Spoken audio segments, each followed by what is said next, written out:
이제 오래 기다리셨는데요. 황정민 배우님 모시도록 하겠습니다.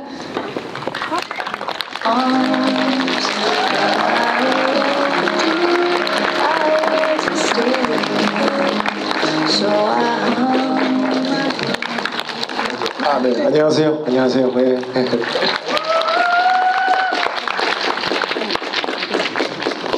배우님 영화 촬영으로 태국에 있다가 얼마 전에 들어오셨다고 들었는데요. 네. 어떻게 지내셨는지 근황하고 인사 좀 부탁드릴게요. 네. 일단 새해 복 많이 받으세요. 예. 그리고 이제 뭐 요즘 뭐 상태가 공기 상태가 너무 안 좋죠. 근데 뭐 아무튼 이렇게도 불구하고 이렇게 찾아주셔서 너무 감사드립니다. 저는 태국에서 한 3개월 정도 촬영하고 그 제목이 다만 악에서 구하소서라는 액션 영화였는데요. 잘 끝내고 29일 날 왔었어요. 그래서 온 지 한 이틀, 3일밖에 안 됩니다. 안 되네요, 진짜. 네. 얼굴이 그래서 까맣지 않습니까? 좋으신데요, 너무. 그래요? 네, 여전히 보이십니다.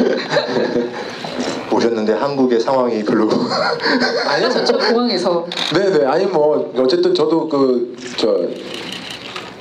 그쪽에서도 태국도 뭐 마찬가지라 그래서 뭐 전 세계가 지금 뭐 다 그러고 있어서 아무래도 조심해야죠 뭐.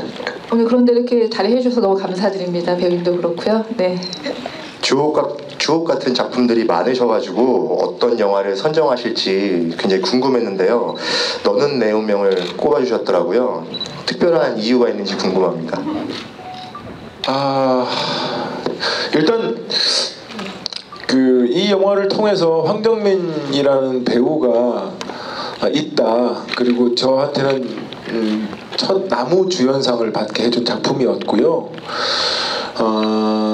또 하나는 기본적으로 제가 멜로 영화를 굉장히 좋아합니다. 사랑 얘기를 다루는 영화를 굉장히 좋아하는데 요즘은 그런 영화가 아예 제작이 되어지지도 않을 뿐더러 그거를 하고 싶다고 해서 할 수 있는 곳도 없고 그런 작품들도 없다 보니까 가끔씩 누가 사랑하는 얘기들을 이렇게 지켜보고 있는 영화를 보고 싶은데 없으면 좀 섭섭하잖아요. 그래서 이 영화를 여러분들과 같이 나누고 싶어서 제가 선택을 했습니다. 아까 그 황정민이라는 배우가 알게 된 영화라고 했는데 사실 그때 나무주연상 받을 때 많이들 아시겠지만 밥상소감으로 굉장히 유명하잖아요. 네, 혹시 아시나요? 밥상소감 그때? 네, 아시죠. 근데 그게 준비하셨던 멘트는 아니라고 들었거든요. 그게 지금까지도 화제되고 있는데 그 멘트가 혹시 배우님 인생에 영향을 끼친 게 좀 있을까요? 네. 그렇죠. 거의 10년이 넘었던 얘기를 지금까지 이렇게 관객분들이 하시는 걸 보면 제 인생에 분명한 영향이 있었겠죠. 근데 저는 이제 연극을 하다가 영화를 시작하게 돼서 연극을 할 때 어떤 작업 방식이 되게 공동체적인 어떤 느낌들이 되게 많았는데 영화는 되게 세분화되어 있어서 또 하나는 보여지는 게 이렇게 관객분들한테 보여지는 게 배우 앞에 나와 있는 배우들만 보여지다 보니까 실제적으로 스태프들이 얼마만큼 이 작품을 위해서 같이 고통스럽게 작업을 하고 있는지를 저는 정말 알려드리고 싶었었어요. 그래서 그 얘기를 그냥 지금도 마찬가지로 그런 생각을 가지고 하고 있지만 그때는 그런 얘기를 꼭 한번 해야 된다, 짚고 넘어가야겠다라는 생각을 늘 가지고 있다가 그 기회가 돼서 한 거죠 뭐. 사실 저희한테도 되게 화제였지만 현장에서도 그 소감을 한 다음에 스태프들한테 많은 얘기를 들으셨을 것 같아요. 뭐 우선 지금도 뭐 계속 그런 얘기들을 많이 하셔요. 배우 스태프들 이제 제가 어느덧 이제는 그 현장에서 형이 돼버렸어요. 선배님이 돼버려. 그때만 해도 저는 이제 거의 뭐 약간 동생 그런 중간 입장이었는데 근데 똑같이 저는 변함없이 그냥 하다 보니까 스태프들이 계속 고맙다라는 얘기 많이 하곤 그래요. 예. 밥상 소감도 유명하지만 요즘에는 갑분싸로 더 유명해지신 것 같습니다. 어떤 상황이었는지 다시 한번 말씀을 해주시겠습니까? 모르시는 분들도 계실 것 같아요. 그러니까 아시죠? 갑분싸가 어떤 내용인지 아시잖아요. 갑자기 분위기 쌓인다라는 거잖아요. 저는 그러니까 저희 또래들은 잘 몰라요. 그 말을 줄임에 대해서 그냥 그 솔직히 그 인터넷상의 은어잖아요. 그런데 갑자기 나한테 이제 이런 행사였었어요. 이제 그런데 이게 도대체 뭐 갑분싸가 뭐? 그 제가 알고 순간 떠오르는 갑자기 분뇨를 싸지른다라고 썼어요. 어쨌든 말이 되는 거니까. 그게 되죠. 정답이 있는 게 아니잖아요. 따지고 보면. 그래서 그냥 갑자기 분뇨를 싸지른다. 그러니까 저를 아는 사람들은 그 말이 황정민 답다고 할 텐데 잘 모르시는 분들은 뭐 너무 재밌었나 봐요. 근데 저도 쓰고 나서 너무 어이가 없어가지고 그냥 아무튼 그랬던 기억이 납니다. 그 요즘 영화 홍보를 하면 네네. 이렇게 줄임말 이런 걸 되게 많이 하잖아요. 그렇죠. 너무 싫어요. 공포가 좀 있으실 것 같아요. 그러니까 잘 모르니까 무슨 말인지 잘 모르니까요. 제가 그러니까 어쨌든 그때 아무튼 그 이후로 모든 인터뷰에 그 갑분싸와 관련된 그런 그 줄임말들을 계속 질문하셨더랬어요. 그래가지고 그때 조금 알았었는데 지금 다 까먹었어요. 최근에 배운 줄임말 없나요? 네, 없어요. 다시 영화 이야기를 하자면 석중은 너무 좋은 사람이라서 판타지적으로 느껴지기까지 하는데 그런 사람을 연기하는 게 배우들은 가장 어렵다고 하더라고요. 배우님도 그러셨나요? 어떻게 보면 그러니까 우리가 생각하고 있는 어떤 그런 남자 여자를 떠나서 그 한 사람의 사람을 봤을 때 정말 좋은 사람의 표변 약간 그런 비슷한 점이 있잖아요. 표변 같은 느낌이 있는데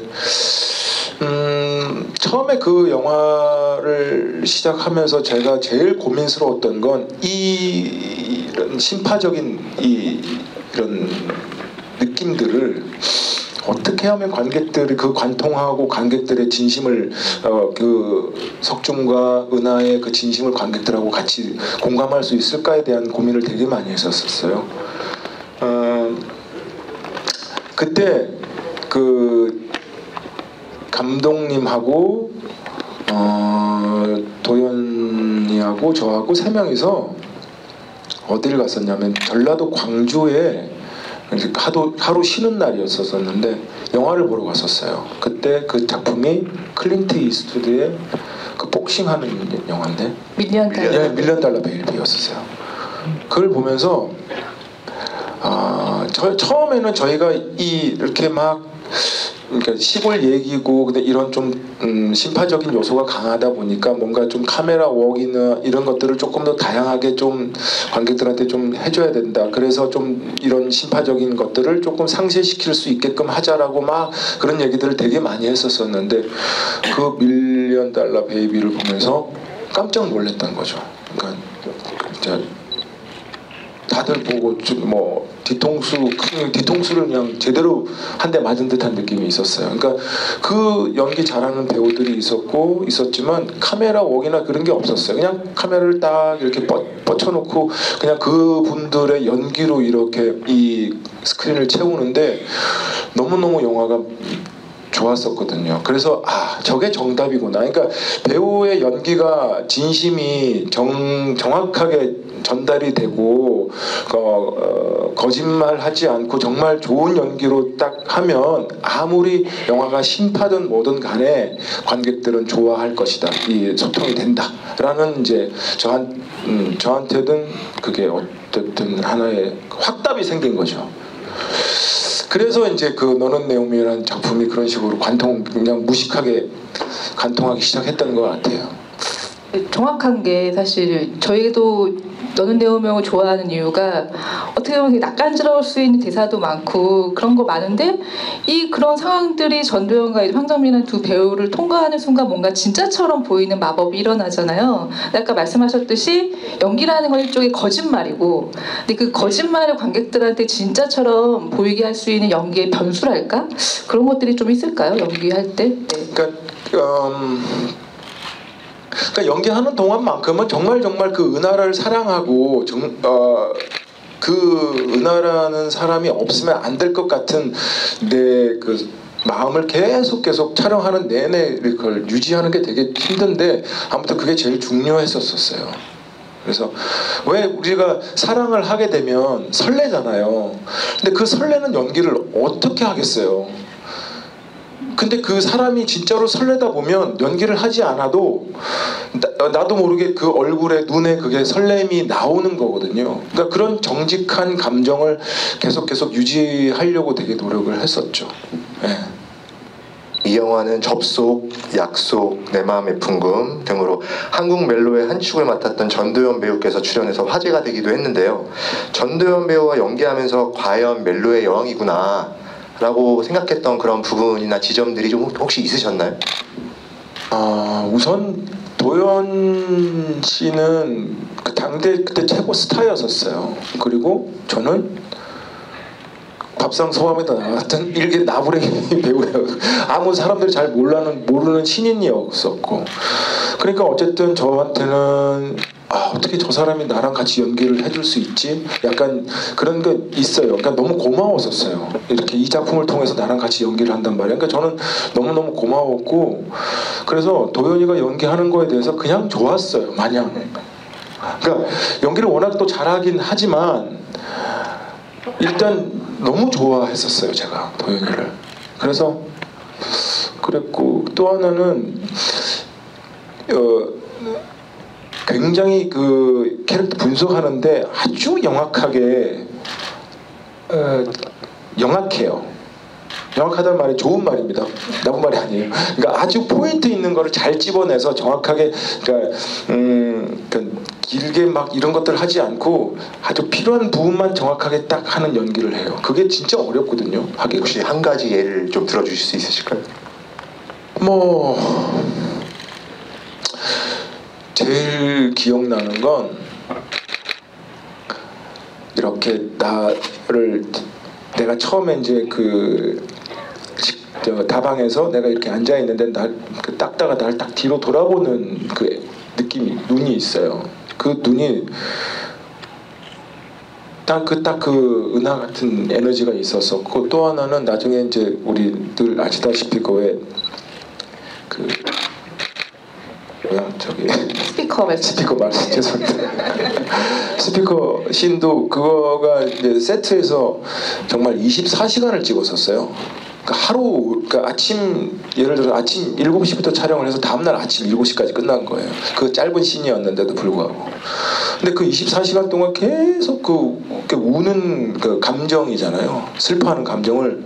근데 저는 하다가 조금 힘들어서 이게, 왜냐면 한번 처음 찍을 때는 좋지만 이게 감정이 자꾸 쌓이다 보면은 그 감정이 안 나오고 또 복사되다 보니까 늘 했던 게 비슷비슷해지니까 너무 힘들었었는데 끝까지 유지를 하는 거예요. 그러니까 내가 정말 대단하다 너. 야, 너 진짜 대단하다 그랬었어요. 안 힘드니? 라고 물어본 적이 있었어요. 네. 네, 그렇게 말씀하셨지만 제가 듣기로는 전도연 배우님이 인터뷰 때 그런 말씀하셨더라고요. 그 석중이가 은하랑 떨어져 만나지 못하는 대목을 찍을 때 그 촬영하는 동안에 배우님이 자기를 피해 다녔대요. 네, 아니 그러니까 뭐냐면 네. 같은 이제 우리 숙소를 쓰니까 물론 씬은 틀리지만 어쨌든 지나가면 밥 먹을 때도 보잖아요. 그럼 좀 말이 안 되잖아.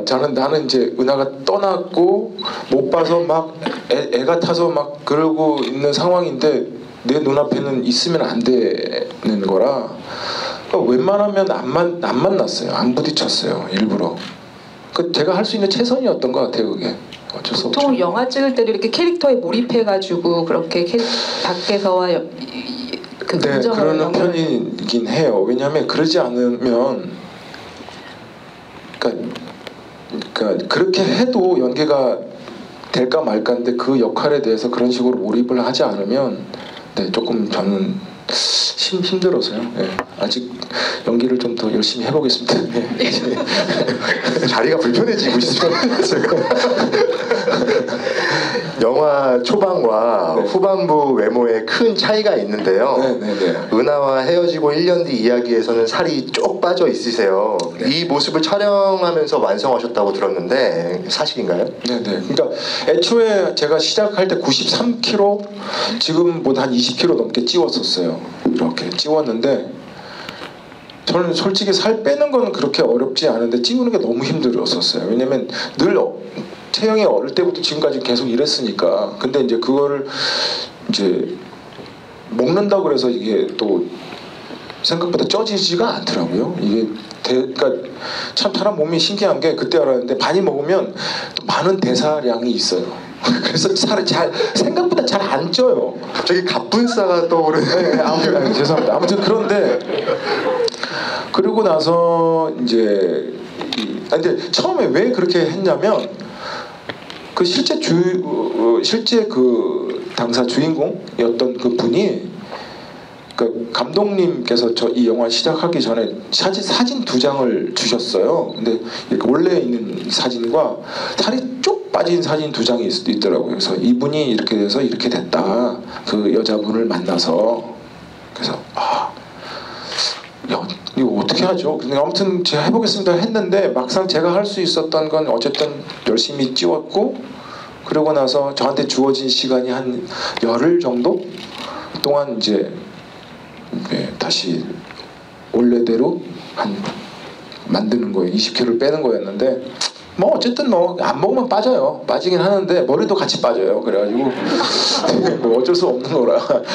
근데 지금 저는 조금 속상한 게 그렇게 찌워놓고 완전 이렇게 많이 빼기를 원했었거든요. 근데 또 안 빠져요, 생각보다. 이게 그러니까 화면상으로 보면 거의 한 70kg인데 화면상으로 보면 크게 뭐 이렇게 많이 빠져 있지 않더라고요. 그래서 너무나 그래요? 비교가 확 되던데요. 저는 보고도 놀라. 저는 거기 놀랐던 게 보통은 그렇게 살 중간에 빼는 게 힘드니까 촬영 전에 그걸 찍고 한 다음에 하는 경우도 많은데 중간에 그렇게 확 빼셨다고 해서 저는 그것도 좀 놀랍긴 했었어요. 네. 그때는 제가 신인 배우라 저한테 주어진 시간이 단 10일이었었어요. 입금이 되면 뭐든지 되는 그런. 열심히 할 수 있습니다.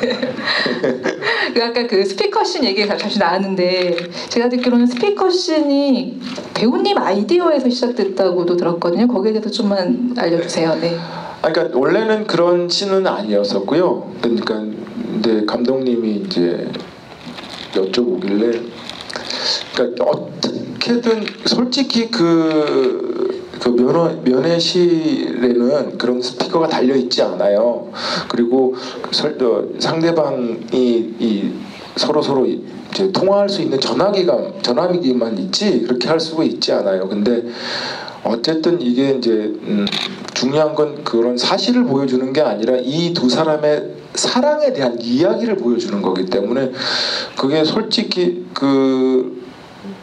실제는 그렇다 치더라도 그건 조금 변해서라도 이 사람의 어떤 사랑의 과정에 성숙되는 그 과정에 어쨌든 맨 마지막 클라이막스의 장면으로서 뭔가 세팅이 필요하지 않냐라고 제가 이제 일단은 말씀을 드렸고, 그래서 스피커 얘기를 하고 그 행동들은 이런 식으로 행동을 하면 어때요? 라고 얘기를 했고, 그래서 미술 감독님께서도 고민을 좀 해보시더니 실제로는 그렇지 않지만 이 영화랑 충분히 맞다라고 해서 그렇게 된 거죠.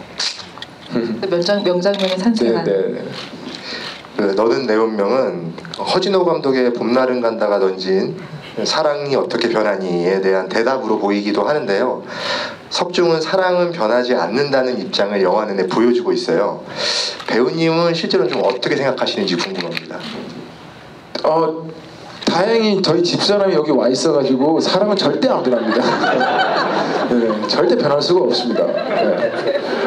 그러니까 안 왔으면 큰일 날 뻔했어요. 이렇게 명쾌한 해답이 나오는데, 네, 절대 변해서도 안 되고요.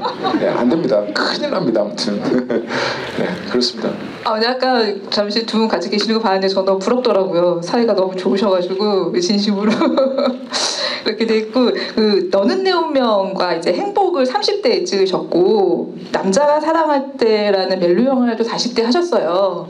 그 인터뷰 때 나는 50대에도 멜로 영화를 찍고 싶다라고 하셨었는데 지금도 그 생각은 유효하신가요? 네, 저는 왜냐하면 그냥 단지 그냥 멜로 영화를 좋아하기보단 어쨌든 저는 광대로서 관객들하고 같이 이 작품을 가지고 소통해서 같이 이야기를 나누는 것을 좋아해요. 그러니까 중요한 건 사랑 얘기를 할 때가 관객분들하고 제일 소통하기가 쉬워요. 왜냐하면 누구나 사랑을 하고 그 다음에 누구나 사랑을 하고 싶어 하고 사랑에 대해서 너무 잘 알고 그 다음에 상대방의 감정과 내 감정을 너무너무 잘 알기 때문에 그렇게 멜로 영화를 사랑에 대한 얘기를 했을 때 관객들하고 같이 소통하기가 너무 편해요. 재밌어요. 근데 단지 어려운 건 너무 잘 알고 계시니까 허투루 연기를 하면 다 이렇게 뽀록이 나요. 그러니까 걸려요. 죄송합니다. 그러니까 더 예민한 게 있어요. 그 감정에 그다음에 막 그런 사람을 처음 만났을 때 좋아할 때 살 떨림이나 이런 모든 것들이 관객분들도 다 잘 알고 계시니까 그래서 허투루 할 수가 없는 영화라 더 좋아하는 게 있어요. 그래서 저는 나이가 이제 50이 이제 넘었죠. 그러니까 50이 되더라도 저는 멜로 영화 할 수 있을 것 같고 60이 돼도 할 수 있을 것 같고 정말 점점 나이가 들면 들수록 좀 더 잘할 수 있을 것 같아요. 네. 일단 배우님의 50대 하는 멜로 영화를 너무 기다리고 있겠고요. 근데 좀 궁금한 게 사실 지금 이 나이에 다시 석중을 연기한다면은 사실 그동안 세상을 바라보는 눈에 변화도 생기고 많은 게 변했잖아요. 그렇기 때문에 지금 나이에 석중을 연기한다면 좀 다른 석중이 나올까요? 어떨까요? 아니요. 저는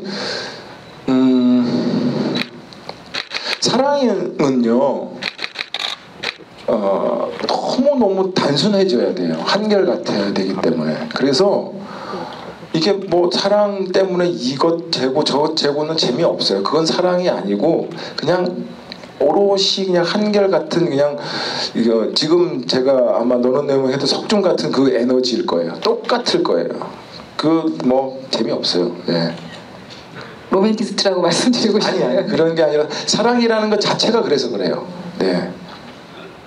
그 멜로 영화 이야기가 나와서 궁금해졌는데 개인적으로도 좀 좋아하시는 멜로 영화가 좀 있으신가요? 많죠. 저는 그 잭 니콜슨이라는 배우를 너무 좋아하는데 이보다 더 좋을 순 없다라는 그 영화가 있어요. 그분이 나이가 60대 때 그 멜로 영화를 찍으셨거든요.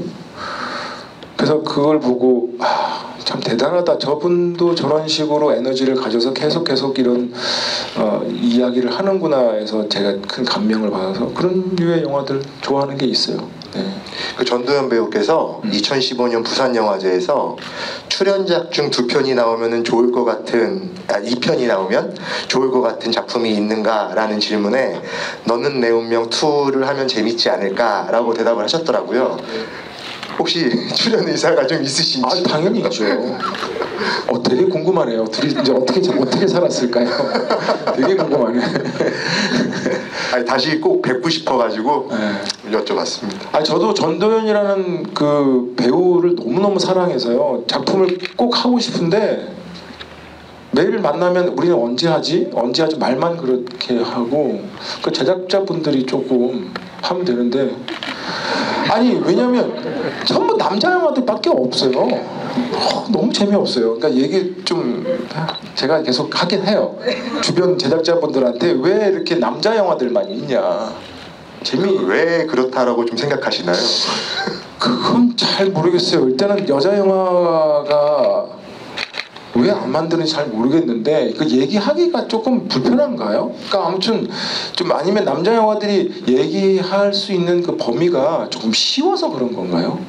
예를 들어서 뭐 깡패 영화든 어쨌든 뭐 그런 뭐 이렇게 액션 영화든 뭐 이런 주에 좀 쉽게 접근할 수 있는 영화라서 그런 건지 모르겠지만 아무튼 저도 계속 얘기를 하고 있습니다. 제발 멜로 영화 좀 이렇게 같이 가족 영화 다 같이 보고 이렇게 따뜻해지고 할 수 있는 그냥 그거 말고 우리가 해봅시다라고 계속해서 얘기를 하는데 모르죠 뭐. 제가 보기에는 남성 영화에서 너무 강렬한 인상을 보여주셔서 그런 것 같아요. 신세계에서 뭐 불화더라든지 뭐 아수라라든지 뭐 이제 그런 영화들에 너무 좋은 연기 보여주셔가지고 제작자들이 그래서 많이 찾는 것 같습니다. 아까 악역 얘기 나와서 그런데 이 영화가 너는 내 음을 2005년도에 개봉했잖아요. 근데 그해 몇 개월 전에 달콤한 인생이 같은 해에 개봉을 했어요. 네, 네. 그래서 저는 달콤한 인생에서의 백사장 캐릭터 굉장히 좋아하는데 혹시 그 달콤한 인생의 백사장이 굉장히 사악한 캐릭터거든요. 그러니까 한 해에 굉장히 다른 면모의 얼굴을 몇 개월 사이에 보여주신 거예요. 그래서 저는 이 배우가 가지고 있는 그런 힘이 어디서 나올까를 두 영화 보면서 굉장히 놀라기도 했는데 그렇게 넘나드는 게 사실 쉽진 않잖아요. 네. 그럼 어쨌든 백사장이라는 역할 자체는 또 저한테는 또 새로운 도전이었었어요. 왜냐하면 역할 자체가 굉장히 작았던 역할이었는데 대본상에서도 크게 없었어요. 그래서 이런 약간 제가 만들고 제가 애드리프로 해놓은 것들이 다 이제 그게 영화상에 지금 보여줘서 그렇지 대본상에서는 아예 없었어요. 그냥 지문에 있는 존재였었어요.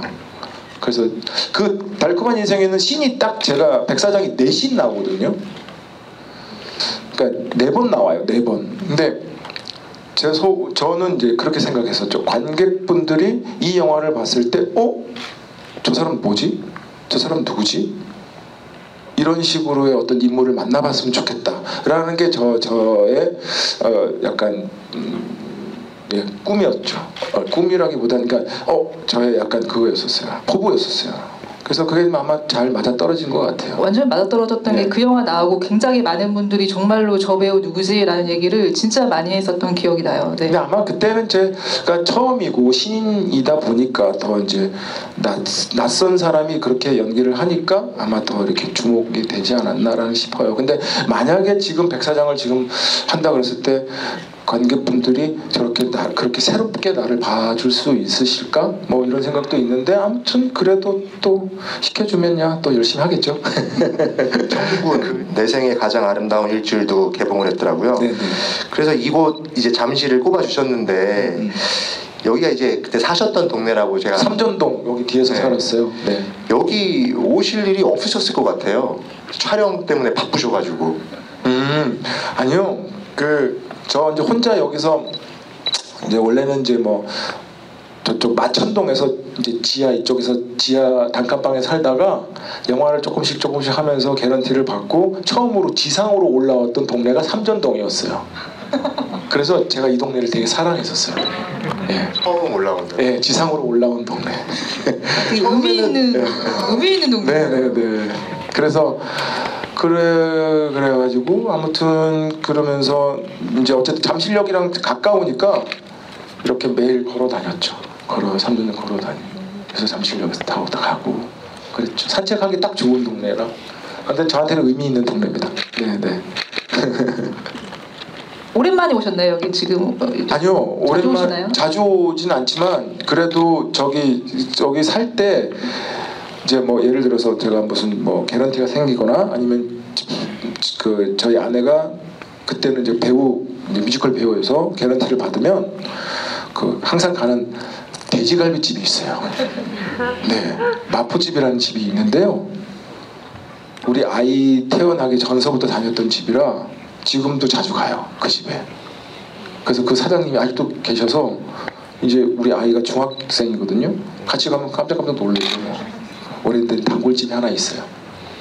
맛집이 여기 있다고 합니다, 여러분. 그러니까 맛집이라기보단 그러니까 제가 어렸을 때 그 추억이 있는 집인 거죠. 그 집이 뭐 맛도 있죠. 맛도 있지만 어쨌든 저의 추억이 담겨 있는. 그러니까 왜냐면 집사람하고 돈이 있을 때 거기 가서 돼지갈비 2인분 시켜서 소주 한 병 먹으면서 이런저런 데이트하면서 나눴던 그 에너지가 그 공간이 그대로 있는 거잖아요. 그러면 그랬다가 어느 문득 그 기억이 확 들 때 있잖아요. 그러면 아직 사라지지 않고 있으니까 가는 거고 집사람 아기 뵀을 때도 갔고 깐난쟁이 때도 가고 점점 커서도 갔으니까 그런 게 어쨌든 세상 사는 것 같아요. 재밌고. 추억이고 네네네. 그런 것 같아요. 그 영화를 보면은 낭만은 청년의 죽음이요. 청년의 죽음은 민족의 죽음이다라는 도산 안창호의 말이 약간 주문처럼 떠다니잖아요. 혹시 배우님에게도 연기를 할 때 주문처럼 외는 문구라든지 다짐이 좀 있나요? 아니 문구는 없고요. 저한테 스스로한테 약속하는 게 있어요. 그러니까 영화 지금부터 제가 그러니까 지금까지 영화를 해오면서 수십 편의 영화를 해오면서 단 한 번도 약속을 어겨본 적이 없어요. 그러니까 예를 들어서 현장 시간이든 뭐 오늘 이제 아침에 이제 콜타임들이 나오잖아요. 그러면 6시 보통 뭐 7시 콜타임이 나오는데 단 한 번도 어겨본 적이 없어요. 그건 어릴 때부터 내가 할 때 절대 어기지 말아야지. 이 사람들하고 약속 꼭 지켜야지. 그래서 늘 1시간 일찍 가요. 그러니까 처음에는 스텝들이 되게 좋아했는데 나이가 먹고 선배가 되다 보니까 일찍 나오는 걸 또 스텝들이 부담스러워해. 근데 아니 어쨌든 저는 지금까지 내가 자신할 수 그러니까 용기 있게 말씀드릴 수 있는 건 단 한 번도 어겨본 적이 없어요. 그거는 그렇습니다. 그 사전에 저희가 많은 질문을 받았는데요. 그 중에서 제가 몇 가지를 선별을 했습니다. 근데 좀 말씀을 드리기 전에 좀 요즘 상황 자체가 좀 많이 좀 안 좋잖아요. 우한 폐렴 뭐 이런 신종 코로나 이런 걸로. 그래서 제가 배우님한테도 좀 아까 사전에 말씀을 좀 드렸는데 제가 여기 오셔가지고 이제 말씀을 하시는 거는 아시죠? 진행할 때 내려오셔가지고 이제 질문해 주시는 건데 서로 불편하시지 않으시게 손소독제를 좀 이렇게 발라가지고 악수를 하시는 게 어떠신지 좀 여쭤보고 싶었어요. 괜찮으신가요? 네, 그러면 네. 정말 죄송합니다. 그럼 제가 자리번호를 호명하면 무대 아래로 내려오셔가지고 배우님께 직접 질문을 해주시면 됩니다. 그럼 제가 지금 불러드리겠습니다. 배우님부터. 배우님 저희 손 좀 저희 함께. 여러분 죄송합니다. 상황인지라 이해를 좀 부탁드리겠습니다. 그럼 B1번님부터. 네, B1번님이세요? 나오시면 됩니다. 네. 됐어요. 저 한국말 못. 한국말 못할. 제가 그럼 불러드릴게요. 네, 제가 불러드릴게요. 네. 진짜요? 일본 분이신 것 같아요. 일본 관객분이 오셔가지고 멀리서 혹시 이것 때문에 오셨나요? 히로코님 맞으시죠? 네, 이쪽에서.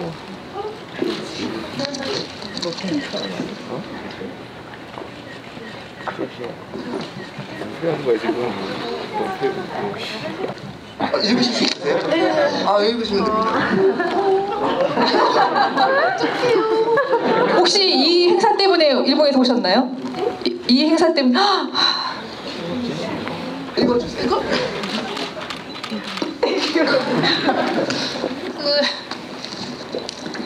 그 질문이 있습니다. 그 배우님이 그 운명이라는 순간이 지금까지 있었습니까? 운명이라고 생각했던 순간이 지금까지 있었습니까? 네. 네, 그럼요. 저희 이제 아내 만날 때 그죠?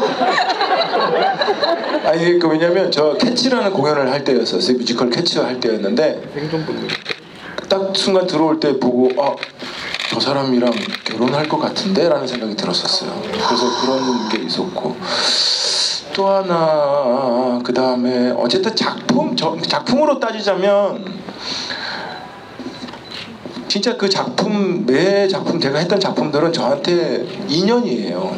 저의 인연이에요. 그러니까 작품 할 때 만나는 배우들과 스태프들도 제 인생이 처음이자 마지막인 작품이잖아요. 그러니까 인연인 거죠. 그래서 허투루 할 수가 없는 운명인 거예요. 그러니까 굉장히 중요한데 그래서 매번 작품 할 때마다 저는 저 스스로한테 물어봐요. 너가 이 작품을 하게 되는 거에 대해서 후회를 하니 안 하니라고 스스로한테 물어봐죠. 그러니까 후회를 안 하면 당연히 하는 거고 후회를 하면 이 작품을 안 하면 되는 거거든요. 근데 어쨌든 이 작품이 나한테 와서 내가 이 작품을 유심 있게 보게 되고 하게 되는 이유는 운명인 거죠. 큰 운명인 거죠. 왜냐하면 3, 4개월 동안 그 배우와 스태프들이 정말 가족들보다 더 많은 시간을 보내면서 이 작품을 선보이는 건, 그러고 나서 그 영화는 끝이잖아요. 제 인생에서. 그러니까 저의 필모그래피에서 처음이자 마지막인 거거든요, 이 작품이. 그래서 매번 할 때마다 그런 식으로 계속 얘기를 하는데 저한테는 늘 그래요. 이건 이 작품은 나한테 어떤 운명이길래 이렇게 와가지고 나를 힘들게 하지? 뭐 이런 얘기를 스스로 한 적이 있어요. 네, 감사합니다. 네. 근데 아니 좀 말긴 무슨 말인지 알아드셨어요? 네, 알아들으셨죠? 죄송해요. 제가 일본말이 없어요. 제가 모르니까. 네. 일본말 모르시니까. 네, 아무튼 그렇습니다. 박수 부탁드립니다. 고맙습니다. 네, 저희 준비한 티켓이 있는데요. 네, 선물로 받아가시면 됩니다. 네, 감사합니다. A21 또는 22님. 네.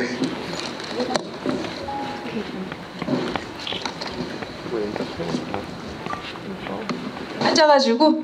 안녕하세요. 예, 항상 영화 잘 보고 있습니다. 근데 항상 이제 술톤이라고 유명하신데 해장은 광고하신 진짬뽕으로 하시는지. 네. 그렇습니다. 진짬뽕으로 합니다. 근데 요즘 진짬뽕 그 CF가 끊어졌어요. 그래서 요즘에는 안 할 때도 있습니다. 네. 농담이고요. 제가 술톤이라는 얼굴 빨개서 그렇죠. 저도 왜 빨간지는 모르겠는데요. 뭐 술을 많이 먹어서 빨간 건 아니고요. 예, 그냥 빨개요. 네, 그렇게 화나신 건 아니시? 화나신 건 아니시죠? 전혀 아닙니다. 네. 영화 너무 잘 봤습니다. 고맙습니다. 끝이에요? 네, 박수 부탁드립니다. 사진 제가 찍어드릴게요. 이거 받으시고요. J20님. 이게 너무 사적인 내용을 되게 잘 알고 계세요. 제 20분 맞으시죠? 네, 나와서 앉아서 질문해 주시면 됩니다. 마스크하고 나오시네요.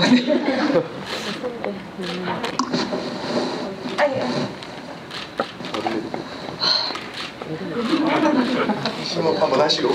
제 사전 정보 너무 없이 하다고요.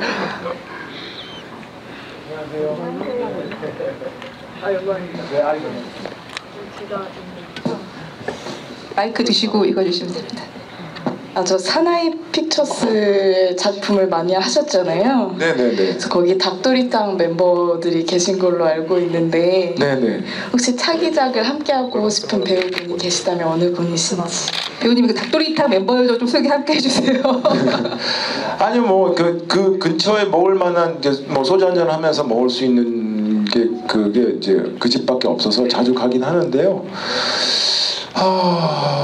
다음 차기작, 일단 차기작은 우리 사랑의 불시착에 아주, 사랑의 불시착 맞죠? 네, 맞아요. 네네. 현빈 씨랑 같이 하게 돼서 차기작을 하게 될 것 같고, 저는 솔직히 이제 친한 친구들이 우성이도 그렇고 정재도 그렇고 김남길 씨, 그다음에 뭐 다들 다 친해요. 정말 친한 친구들인데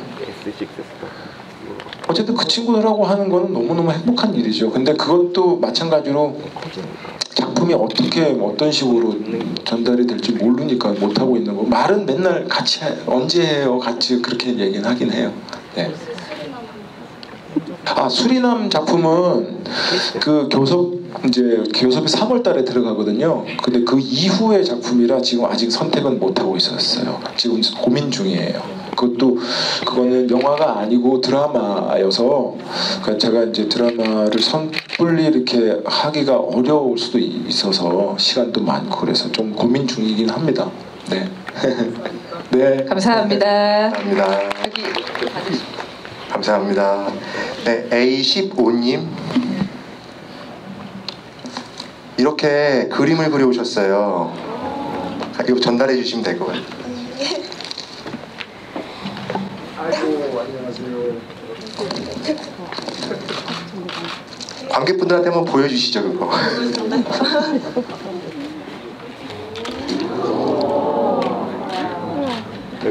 혁준과 은하의 아누나 벚꽃 씬 그림이네요. 되게 잘 그렸는데요. 고맙습니다. 이야, 멋지네요. 네, 잘 간직하겠습니다. 질문해 주시면 될 것 같습니다. 너는 내 운명에서 제가 좋아하는 장면을 그려봤어요. 네, 그래서 제가 궁금한 건 배우님의 인생에서 명장면이라 부르고 싶은 순간이 있었다면 언제였는지 궁금합니다. 그러니까 황정민 인생에서 아니면 배우 황정민 인생에서요. 그러니까 여쭤보고 싶은 게 저는 그러니까 배우 황정민 배우라는 직업을 가진 인생에서 명장면은 그렇게 없어요. 늘 이게 왜냐면 제가 아니기 때문에 그게 대해서 고민해서 막 그렇게 열심히 하고 어떻게 집요하게 하는 거가 다인 거지. 근데 그냥 인간 황정민은 명장면이 너무 많죠. 왜냐면 첫 영화 캐스팅된 날 너무너무 기억이 나고 그 다음에 그러니까 그게 와이키키 브라더스라는 연극하다가 처음으로 영화라는 걸 해보고 싶어서 수많은 오디션을 보다가 그 와이키키 브라더스라는 영화에 캐스팅이 된 날 같이 하자고 임순례 감독님께서 전화 와서 같이 하자고 전화한 날 그때 저는 핸드폰이 시티폰이었어요. 혹시 여러분 시티폰 모르시죠? 네, 죄송합니다. 그 시티폰은 그 전화 부스, 그러니까 공중전화 부스 옆에서 해야지만이 소리가 들려요. 그래서 아무튼 들었던 그날 그 다음에 뭐 너는 내 운명을 통해서 영화제에서 상 받은 날 너무너무 그 다음에 또 뭐 우리 아이 태어난 날 너무너무 많죠 명장면이. 근데 이제 배우로서는 배우로서는 힘들어요. 없어요. 네. 아무튼 박수 부탁드립니다. 네, 고맙습니다.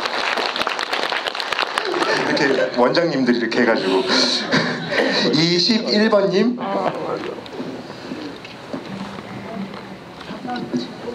네, 안녕하세요. 네, 저 와이키키 브라더스 때부터 너무 팬인데 아이고, 고맙습니다. 질문이 그렇게 좋은 것도 아니라 뽑아주셔서 너무 감사하고 일단은 연극, 뮤지컬, 영화, 종횡물질 활동하시는데 가장 애정 있는 분야는 어느 분야신지 하고 저희 PS가 콘서트나 팬미팅 같은 거 해주시면 너무 감사하겠습니다.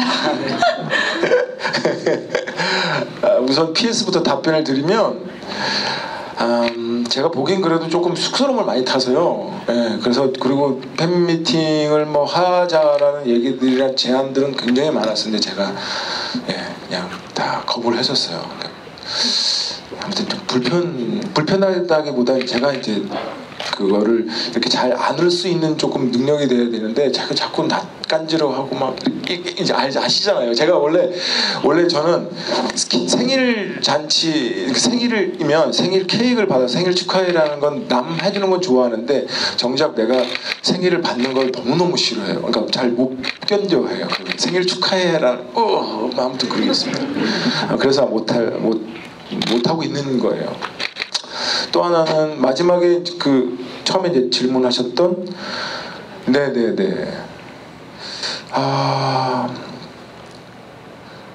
다 좋아요. 다 너무너무 좋아하는데 각자 성향들이 조금 틀려요. 왜냐? 영화는 너무 어려워요.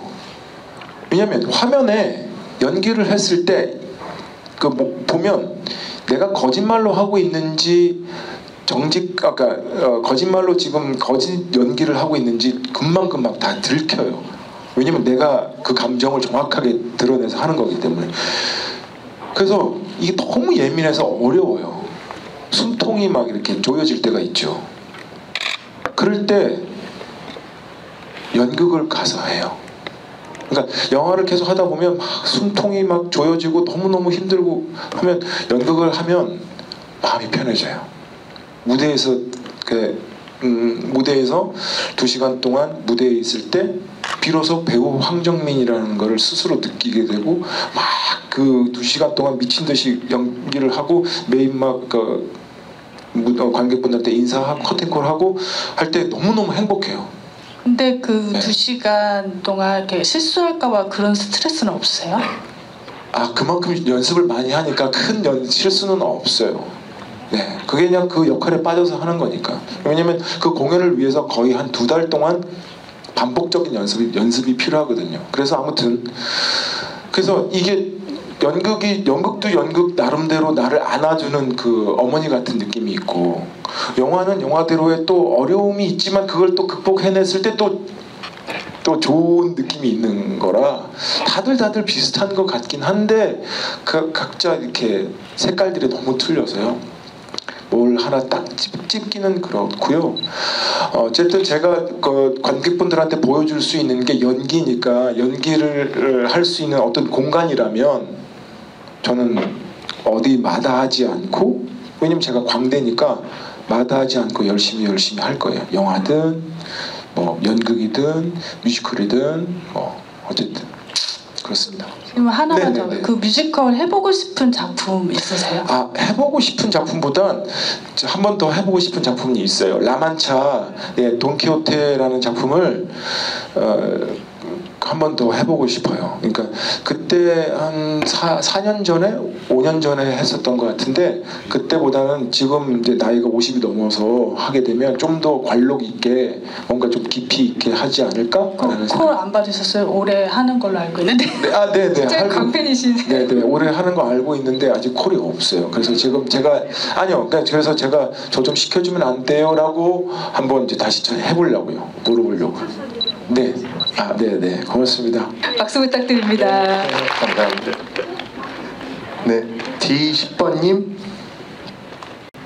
근데 전 이거 빵 터졌는데.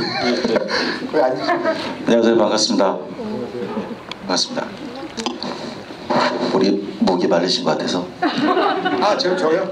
네네.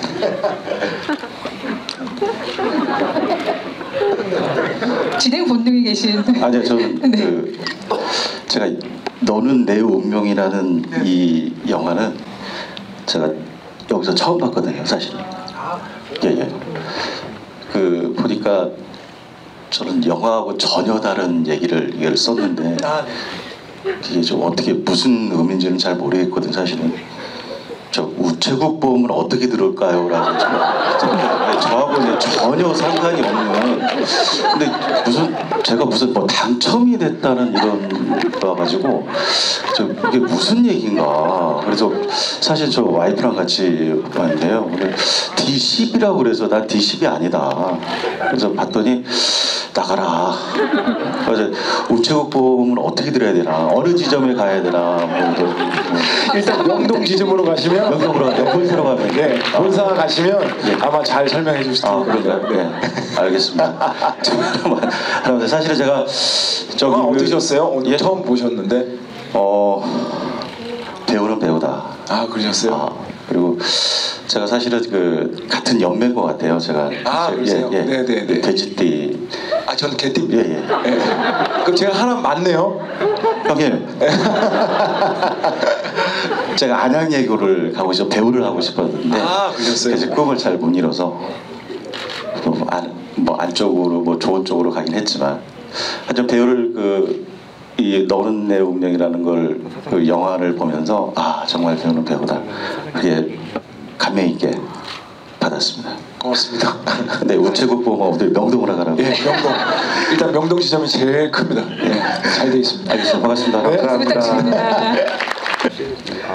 좋은 질문 주셔서 감사합니다. 롯데컬처스에서 황정민 배우님을 위해서 스타 체어를 준비했는데요.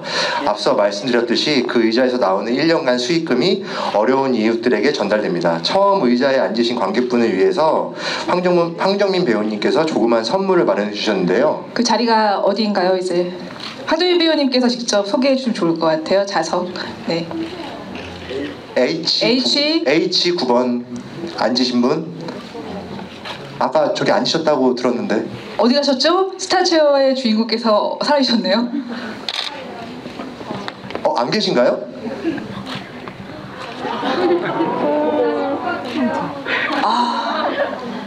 어떻게 할까요, 배우님? 잠깐만. 스타체어의 이런 경우가 처음이라. 그럼 바로 원래는 H8번도 지정해 주셨잖아요, 처음에. 그러면 H8번 8번 괜찮으신가요, 배우님? 네. 그러면 H8번에 앉으신 분.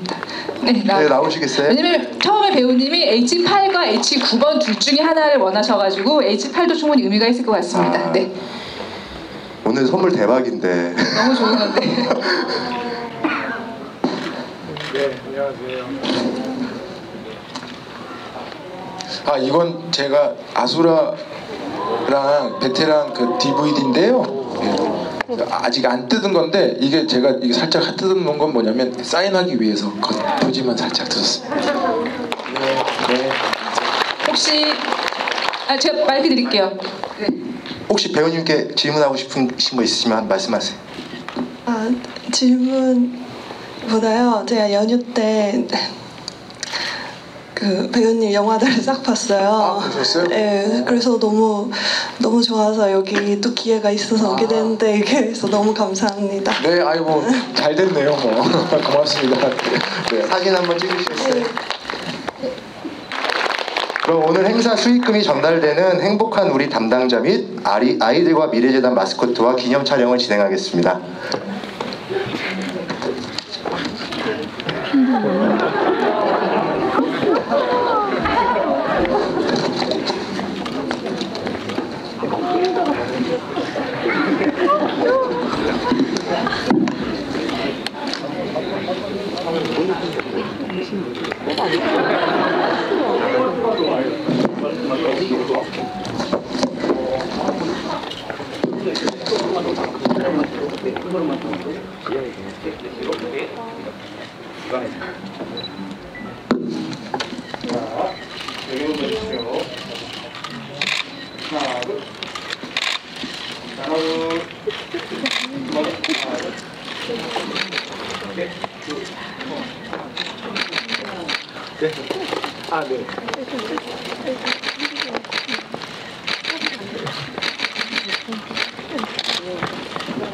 다 되셨나요?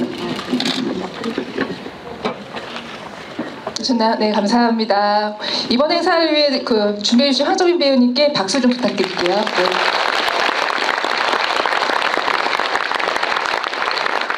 오늘 자리를 메워주신 관객분들에게 제가 마지막으로 인사 말씀 부탁드리겠습니다.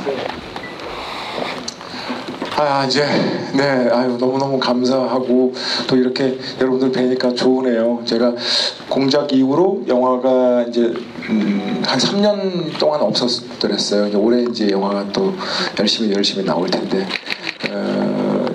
지금 이제 인질이라는 영화가 이제 또 이제 개봉할 거고, 그다음에 다만악에서 구하소서를 또 찍었고, 그다음에 또 교섭이라는 영화 또 찍을 거고 하니까 좀만 기다려 주시면 더 좋은 작품으로 또 할 겁니다. 그리고 연극도 열심히 할 거고요. 여러분들 늘 건강하시고 행복하시고요. 항상 행복하셔야 됩니다. 아시죠? 네, 화이팅. 감사합니다. 오늘 즐거우셨나요? 오늘 자리가 즐거운 추억이 되셨으면 정말 좋겠습니다. 그럼 기념사진을 끝으로 저희가 준비한 행사를 모두 마치겠습니다. 끝까지 자리를 지켜주셔서 감사합니다. 감사합니다.